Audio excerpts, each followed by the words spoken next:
পাশে একটা রিক্সাওয়ালা, তার গেঞ্জিটা ছেঁড়া, সে আমাকে দেখে বোধহয় চিনেছে, বলছে স্যার একটু কাজটা নামান। কাজটা নামিয়েছি। সে আমাকে বলছে আপনি মির্জা ফখরুল না? আমি বললাম জি। তো বলছে স্যার আমি, ওটা কী নাম আপনার শেরপুরের হালুয়াঘাট থেকে আমি চলে এসেছি এখানে, রিক্সা চালাচ্ছি। কেন? ওখানে থাকতে পারি না, আর বাড়ি ভেঙে দিয়েছে। আমি কৃষক দলের একজন নেতা ছিলাম, ওই এলাকায় ইউনিয়নে আমার বাড়িটারি ভেঙে দিয়েছে, আমাকে এখানে চলে আসতে। এটাই হচ্ছে বাস্তবতা। সে রিক্সা চালায়। এইরকম আমার সমস্ত ছাত্র দলের অনেক ছেলে, তারা এখন আপনাকে ফেরি করে, অনেকে আপনার এই বিভিন্ন ফ্ল্যাট বাড়িগুলোতে আপনার সিকিউরিটির কাজ করে। আপনি দেখবেন এটা অসংখ্য নেতাকর্মী আমাদের এই কাজ করছে এখন। এমনকি ঢাকার নেতাকর্মীরাও তার নিজ বাসায় থাকতে পারে না, এখনো পারে না, তাকে অন্য পাড়ায় গিয়ে থাকতে হয়। এই যে একটা ভয়াবহ অবস্থা, এর থেকে কি আপনার পরিত্রাণ পাওয়ার জন্য আমরা লড়াই করব না? আমরা সংগ্রাম করব না? বন্ধুগণ, ওইটাই হচ্ছে আমাদেরকে মনে রাখতে হবে যে আমাদের এই সংগ্রামী লড়াইয়ে শুধু বিএনপি নয়, অন্য দলগুলো নয়, আমরা আমাদেরকেও সাহায্য করব। আমরা এই যুদ্ধে যদি আমরা জয়লাভ করতে পারি, তাহলে আমরাও বেঁচে যাব, মুক্ত হব।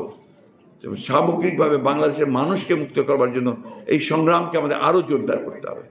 আমি যে কথা বলছি কৃষক দলকে, তারা কিন্তু যেটা দুদু বলেছেন, যে কৃষক দল যদি শক্তিশালী হয়ে ঘেরাও আন্দোলন শুরু করতে পারে, তাহলে সরকারের পতন অনিবার্য হবে।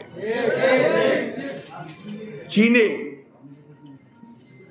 চেয়ারম্যান মাও সেতুং, তিনি যখন আপনার প্রথমবার জাপানের সঙ্গে যুদ্ধে পরাজিত হলেন, তখন তিনি রিট্রিট করেছিলেন, পেছন দিকে গিয়েছিলেন, যেটাকে লং মার্চ বলা হয়। লং মার্চ বলতে কিন্তু সামনের দিকে যান, উনি পেছনে গিয়েছিলেন।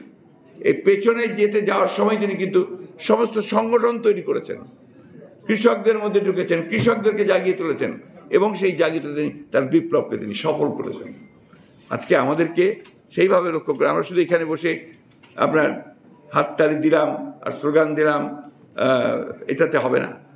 চলে যেতে হবে, গ্রামে চলে যেতে হবে, গ্রামের মানুষগুলোকে আবার আশা দিতে হবে, সংগঠিত করতে হবে। তারা কিন্তু গতবার একটু হতাশ হয়েছে, সেই হতাশা থেকে তাকে বের করে আনতে হবে। এই বিষয়গুলো নিয়ে আপনারা কাজ করুন। ইনশাআল্লাহ শহীদ প্রেসিডেন্ট জিয়াউর রহমানের যারা আমরা অনুসারী, যারা আমরা তার সৈনিক, আমরা কখনো পরাজিত হব না। দেশনেত্রী বেগম খালেদা জিয়া কখনো আপোষ করেন নাই। এখনও তিনি অসুস্থ অবস্থায় আছেন, কারাগারে আছেন, বন্দী আছেন, কিন্তু আপোষ করেন নাই।